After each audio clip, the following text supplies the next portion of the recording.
എല്ലാവർക്കും സുഖാണെന്ന് വിശ്വസിക്കുന്നു. ഡെയിലി അപ്ഡേറ്റിലേക്ക് എല്ലാ ആളുകൾക്കും സ്വാഗതം. നാളെ ഏപ്രിൽ 15-ാം തീയതിയും തുറന്നുള്ള ആ ദിവസങ്ങളിലും നിങ്ങൾ ശ്രദ്ധിക്കേണ്ട വളരെ പ്രധാനപ്പെട്ട കാര്യങ്ങളാണ് ഈ ഒരു വീഡിയോയിൽ വ്യക്തമാക്കുന്നത്.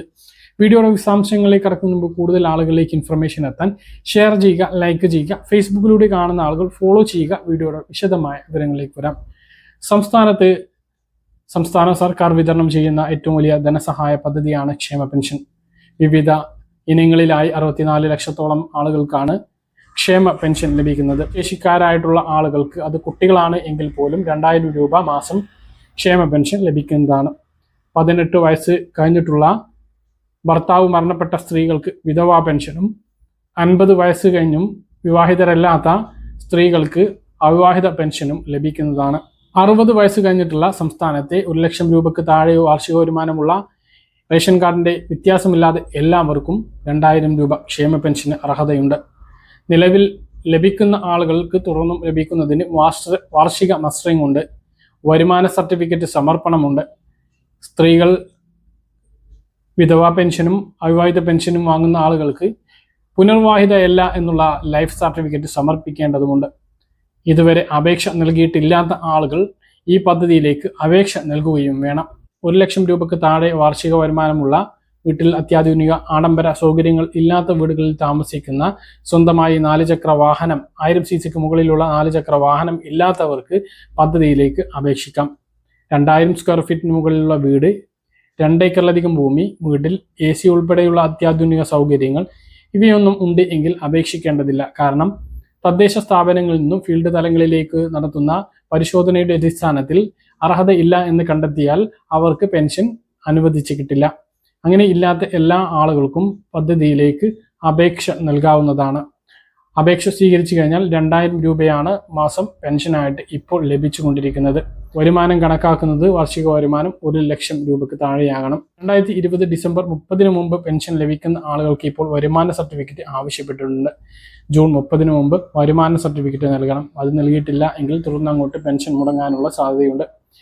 സ്ത്രീകൾ വിവാഹിതയല്ല, പുനർവിവാഹിതയല്ല എന്നുള്ള സർട്ടിഫിക്കറ്റ് സമർപ്പിക്കേണ്ടതിനും ജൂൺ 30 സമയം നൽകിയിട്ടുള്ളത്. ഈ കാര്യങ്ങളെല്ലാം കൃത്യമായിട്ട് ചെയ്യണം.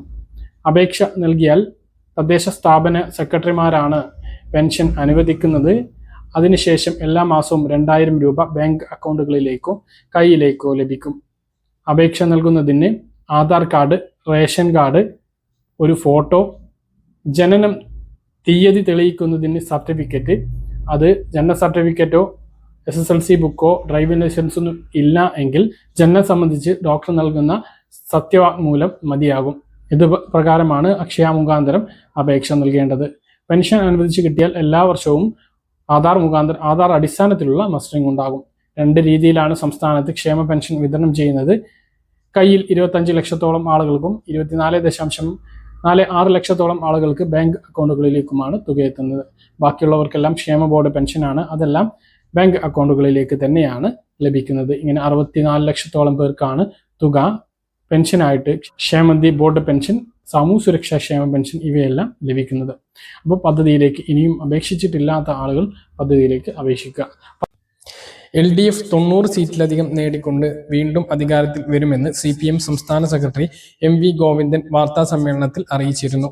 മന്ത്രിമാരായ റോഷി അഗസ്റ്റിൻ, വീണ ജോർജ്, MB രാജേഷ് എന്നിവർ ജയിക്കുമെന്ന് CPM വിലയിരുത്തിയപ്പോൾ മൂവരും തോൽക്കുമെന്നാണ് UDF ക്യാമ്പിൽ നിന്നുള്ള കണക്കുകൾ പറയുന്നത്. ജില്ലാ ഘടകങ്ങളുടെ പ്രാഥമിക കണക്കെടുപ്പിൽ UDF ഉറപ്പായും 80 സീറ്റിന് മുകളിലാണ് എന്നാണ് വിലയിരുത്തൽ.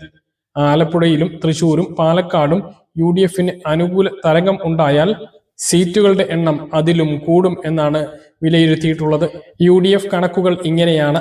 കോവളം നിലനിർത്തും. വട്ടയൂർക്കാവ്, തിരുവനന്തപുരം, നെയ്യാറ്റിൻകര, അരുവിക്കര എന്നിവിടങ്ങളിൽ ഉറച്ച പ്രതീക്ഷ ഉണ്ട്. ശക്തമായ ത്രികോണപ്പോര് നടന്ന കാട്ടാക്കടയിൽ ചെറിയ ഭൂരിപക്ഷത്തിൽ ജയിക്കും. വാമനാപുരത്തും ചിറയൻകീഴിലും വർക്കലയിലും ശക്തമായ മത്സരം നടന്നു. BJPക്ക് സ്വാധീനമുള്ള നേമത്തും കഴക്കൂട്ടത്തും നേരിയ വോട്ടിന് മുന്നിൽ കയറാമെന്ന കണക്ക് സ്ഥാനാർത്ഥികളായിട്ടുള്ള ശബരിനാഥും ശരത് ചന്ദ്രപ്രസാദും പങ്കുവെക്കുന്നു. കൊല്ലത്തേക്ക് വരുമ്പോൾ കുണ്ടറ, കരുനാഗപ്പള്ളി എന്നിവ നിലനിർത്തും. കൊല്ലം പിടിച്ചെടുക്കുകയും ചവറയിലും കുന്നത്തൂരിലും RSP ജയിക്കുകയും ചെയ്യും. കൊട്ടാരക്കരയിലും പത്തനാപുരത്തും ശക്തമായ മത്സരം നടന്നിട്ടുണ്ട്. ആലപ്പുഴ കണക്കുകൾ ഇങ്ങനെയാണ്. ഇടതു വിമതനായി മത്സരിച്ച ജി സുധാകരൻ അമ്പലപ്പുഴയിൽ അട്ടിമറി ജയം നേടും. ഹരിപ്പാട് നിലനിർത്തും. അരൂരിലും കുട്ടനാട്ടിലും ഉറച്ച പ്രതീക്ഷയുണ്ട്. കായംകുളത്ത് ശക്തമായ മത്സരം നടന്നിട്ടുണ്ട്. ആലപ്പുഴയിൽ വോട്ട് ഉയർത്തുമെന്നും കണക്കുകൾ പറയുന്നു. കോട്ടയത്ത് പുതുപ്പള്ളി, കോട്ടയം, കരുനാഗപ്പള്ളി, പൂഞ്ഞാർ, ചങ്ങനാശ്ശേരി എന്നിവിടങ്ങളിൽ മികച്ച ഭൂരിപക്ഷത്തിൽ ജയിക്കും. പാലായിൽ മാണി സി കാപ്പനും മുൻതൂക്കം ഉണ്ട്. ഏറ്റുമാനൂരിൽ നേരിയ ഭൂരിപക്ഷത്തിനെങ്കിലും വിജയിക്കും എന്നാണ് വിലയിരുത്തൽ. ഇടുക്കിയിൽ തദ്ദേശ തെരഞ്ഞെടുപ്പിൽ വീശിയടിച്ചിട്ടുള്ള UDF തരംഗം നിയമസഭാ തെരഞ്ഞെടുപ്പിലും ആവർത്തിക്കും എന്നാണ് ജില്ലാ നേതൃത്വത്തിന്റെ വിലയിരുത്തൽ. ഇടുക്കി മണ്ഡലത്തിൽ റോഷി അഗസ്റ്റിൻ പരാജയപ്പെടുമെന്ന് ഉറപ്പിച്ച് പറയുന്നുണ്ട് UDF. മികച്ച ഭൂരിപക്ഷത്തോടെ തൊടുപുഴ നിലനിർത്തും. പീരമേട് ഉറപ്പാണ്. ഉടുമ്പൻചോലയിൽ ശക്തമായ മത്സരത്തിൽ UDFന് വ്യക്തമായ മുൻതൂക്കമുണ്ട്. CPM വിട്ട് BJPയിൽ ചേർന്ന S രാജൻ ദേവികുളത്ത് ഇടതു വോട്ടുകൾ പിടിക്കുകയാണ് എങ്കിൽ UDFന് ജയസാധ്യതയുണ്ട്. പത്തനംതിട്ടയിൽ കോന്നി ഒഴികെയുള്ള എല്ലാ സീറ്റുകളിലും ഉറച്ച പ്രതീക്ഷയുണ്ട്. ആറന്മുളയിൽ മന്ത്രി വീണ ജോർജിനെ തോൽപ്പിക്കും. എറണാകുളത്ത് കളമശ്ശേരി ഒഴികെയുള്ള 13 സീറ്റിലും ഉറച്ച പ്രതീക്ഷയുണ്ട്. വൈപ്പിനിലും കൊച്ചിയിലും തൃപ്പൂണിത്തുറയിലും കോതമംഗലത്തും നടന്നത് വാശിയേറിയിട്ടുള്ള മത്സരമാണ്. 4ഇടത്തും ജയിക്കുമെന്നാണ് വിലയിരുത്തൽ. തൃശൂർ ജില്ലയിലേക്ക് വരുമ്പോൾ ചാലക്കുടി, തൃശൂർ, മണലൂർ സീറ്റുകളിൽ ഉറച്ച പ്രതീക്ഷയുണ്ട്. UDF അനുകൂല തരംഗം ഉണ്ടാകുകയാണ് എങ്കിൽ വടക്കാഞ്ചേരി, കൊടുങ്ങല്ലൂർ, ഗുരുവായൂർ, ഇരിങ്ങാലക്കുട, ഒല്ലൂർ സീറ്റുകളും പിടിച്ചെടുക്കും എന്നാണ് വിലയിരുത്തൽ. പാലക്കാട്, മണ്ണാർക്കാടും പാലക്കാടും ഉറപ്പായും നിലനിർത്തും. പാലക്കാട് ഭൂരിപക്ഷം 10,000-ന് മുകളിലേക്കെത്തും. തൃത്താലയിൽ മന്ത്രി MP രാജേഷിനെ തോൽപ്പിക്കും. ചിറ്റൂരിൽ ഉറച്ച പ്രതീക്ഷയുണ്ട്. കോങ്ങാട്, പട്ടാമ്പി, നെന്മാറ, ഒറ്റപ്പാലം എന്നിവിടങ്ങളിലും ശക്തമായ മത്സരം നടന്നിട്ടുണ്ട്. തരംഗം ഉണ്ടായാൽ ഇവിടെയെല്ലാം വിജയസാധ്യതയുണ്ട്. മലമ്പുഴയിൽ വോട്ടുവിഹിതം വർദ്ധിപ്പിക്കാനും സാധിച്ചിട്ടുണ്ട് എന്നാണ് വിലയിരുത്തൽ. ഏറ്റവും കൂടുതൽ നിയമസഭാ സീറ്റുകളുള്ള ജില്ലയായിട്ടുള്ള മലപ്പുറം ജില്ല തൂത്തുവാരും എന്നാണ് UDF വിലയിരുത്തൽ. പൊന്നാനിയിലും തവന്നൂരിലും ശക്തമായ മത്സരം നടന്നിട്ടുണ്ട്. ബാക്കിയുള്ള എല്ലായിടത്തും വളരെ നിഷ്പ്രയാസം ജയിക്കും. കോഴിക്കോട് ജില്ലയിലെ കണക്കുകൾ ഇങ്ങനെയാണ്. കുറ്റ്യാടി, കൊയിലാണ്ടി, നാദാപുരം, കൊടുവള്ളി, കോഴിക്കോട് സൗത്ത്, വടകര എന്നിവിടങ്ങളിൽ ഉറച്ച പ്രതീക്ഷയാണ്. ശക്തമായിട്ടുള്ള മത്സരം നടന്ന തിരുവമ്പാടിയിൽ നേരിയ ഭൂരിപക്ഷത്തിനെങ്കിലും ജയിക്കും എന്നാണ് വിലയിരുത്തൽ. UDF തരംഗമുണ്ടാകുകയാണ് എങ്കിൽ കോഴിക്കോട് നോർത്ത്, പേരാമ്പ്ര, ബേപ്പൂർ, കുന്നമംഗലം എന്നിവിടങ്ങളും പിടിക്കുന്നതാണ്. കണ്ണൂരിൽ പേരാവൂർ, ഇരിക്കൂർ നിലനിർത്തും. കണ്ണൂർ സീറ്റ് പിടിച്ചെടുക്കും. അഴീക്കോടും കൂത്തുപറമ്പിലും ശക്തമായ മത്സരം നടന്നിട്ടുണ്ട്. ഇടത് വിമതർ മത്സരിച്ച പയ്യന്നൂരിലും തളിപ്പറമ്പിലും വോട്ടുവിഹിതം ഉയർത്തും. വയനാട് മാനന്തവാടിയിൽ മന്ത്രി OR കേളുവിനെ പരാജയപ്പെടുത്തും. ജില്ലയിലെ 3 സീറ്റുകളും UDF പിടിച്ചെടുക്കും എന്നാണ് UDF വിലയിരുത്തൽ. കാസർഗോഡ് ജില്ലയിൽ മഞ്ചേശ്വരം നിലനിർത്തും. കാസർകോട്ടും തൃക്കരിപ്പൂരിലും ഉറച്ച വിജയപ്രതീക്ഷയുണ്ട്. ഉദുമയിൽ ശക്തമായ മത്സരം നടന്നിട്ടുണ്ട്. അപ്പൊ ഈ ഒരു രീതിയിലാണ് UDF കണക്കുകൾ ഉള്ളത്. ഇതിൽ പ്രതീക്ഷയില്ലാതെ ഉറച്ച സീറ്റുകളായിട്ട് 80 സീറ്റുകൾ നിഷ്പ്രയാസം ജയിച്ചു കയറും എന്നാണ് UDF വിലയിരുത്തൽ. ഈ പറഞ്ഞ 80-ൽ പേരാമ്പ്ര ഇല്ല. അങ്ങനെ കടുത്ത മത്സരങ്ങൾ നടന്നിട്ടുള്ള മിക്ക സീറ്റുകളും ഇല്ലാതെയാണ് 80 കണക്ക് കൂട്ടുന്നത്.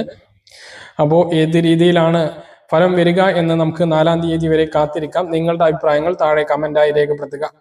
മറ്റൊരു പ്രധാനപ്പെട്ട അറിയിപ്പ്, 2026-27 അധ്യയന വർഷത്തെ എഞ്ചിനീയറിംഗ്, ഫാർമസി കോഴ്സുകളിലേക്കുള്ള കമ്പ്യൂട്ടർ അധിഷ്ഠിത പ്രവേശന പരീക്ഷയുടെ തീയതിയും സമയവും പ്രസിദ്ധീകരിച്ചു.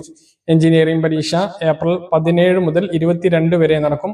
ഉച്ചയ്ക്ക് 2 മുതൽ 5 മണി വരെയാണ് പരീക്ഷ. ഫാർമസി പരീക്ഷ 18 മുതൽ 20 വരെ രാവിലെ 10 മണി മുതൽ ഉച്ചയ്ക്ക് 11:30 വരെയാണ് നടക്കുക.